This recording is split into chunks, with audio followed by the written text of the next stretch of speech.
আজ আমি তোমাদেরকে বানিয়ে দেখাবো মোচার রেসিপি। মোচাটা আমি ঠিক কিভাবে নিরামিষভাবে বানিয়েছি সেটাই তোমাদের সঙ্গে শেয়ার করলাম। তো আমি কাকলি, আশা করি তোমরা সকলেই ভালো আছো। পুরো ভিডিওটা দেখো, আমি যেভাবে বানিয়েছি আশা করছি তোমাদের রেসিপিটা ভালো লাগবে।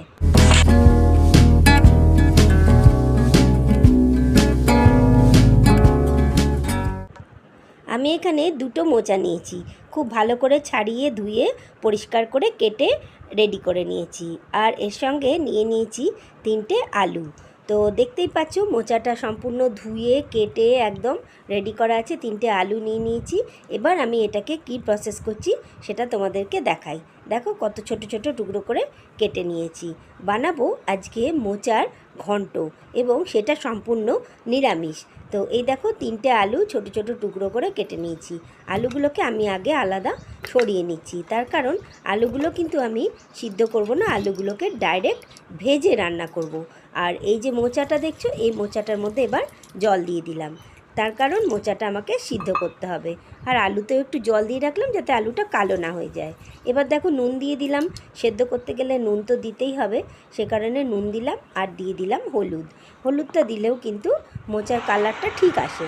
তো এবার নুন আর হলুদ দিয়ে আমি বসিয়ে দিলাম ইন্ডাকশানে এটাকে সিদ্ধ হতে। গ্যাসের তো একটু প্রবলেম আছে, সেই কারণেই আমি ইন্ডাকশানেই মোচাটা সিদ্ধ হতে দিলাম। মোচা সেদ্ধ হয়ে গেছে, জলটা ঝরিয়ে রেখে দিয়েছি। আর এই যে আলুটাও কেটে ধুয়ে রেখে দিয়েছি। মশলাটা চলো এবার দেখিয়ে দিই। আমি জিরে নিয়েছি 2 চামচ, আদা নিয়েছি বড় 1.5 টুকরো মতন, মানে 1.5 ইঞ্চি, আর একটা শুকনো লঙ্কা, একটা এলাচ, আর কিছু গোলমরিচ।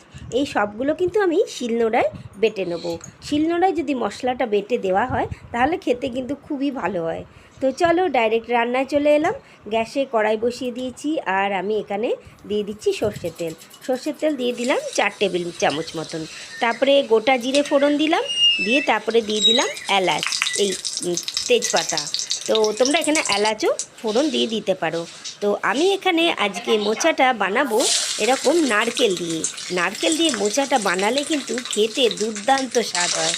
আর এই মোচাটা দিয়ে তোমরা কিন্তু পরে আর কি তরকারি করে রেখে তারপরে এটাকে তোমরা চপও বানিয়ে নিতে পারো।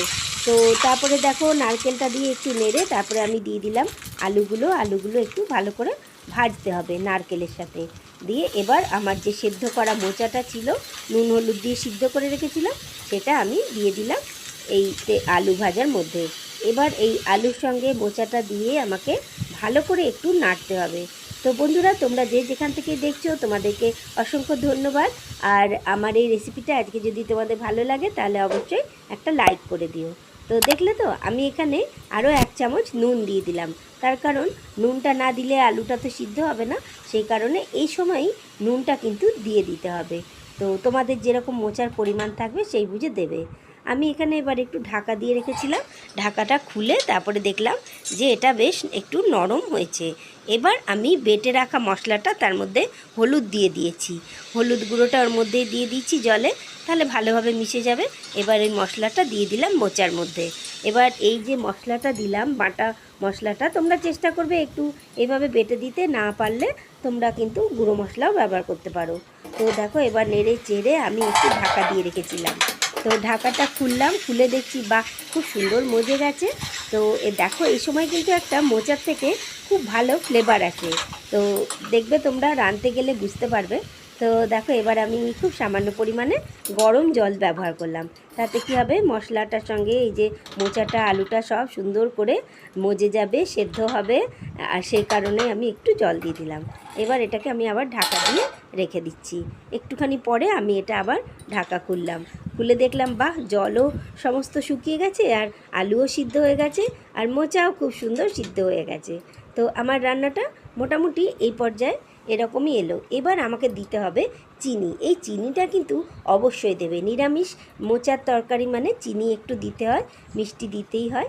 আর দিয়ে দিলাম আমি শাহি গরম মশলার গুঁড়ো, আর দিয়ে দিলাম 1 চামচ ঘি। যেহেতু নিরামিষ তরকারি সেই জন্য ঘিটা অবশ্যই ব্যবহার করবে। আর এই মোচাতে গরম মশলা ঘিয়ের গন্ধটা কিন্তু দারুণ লাগে।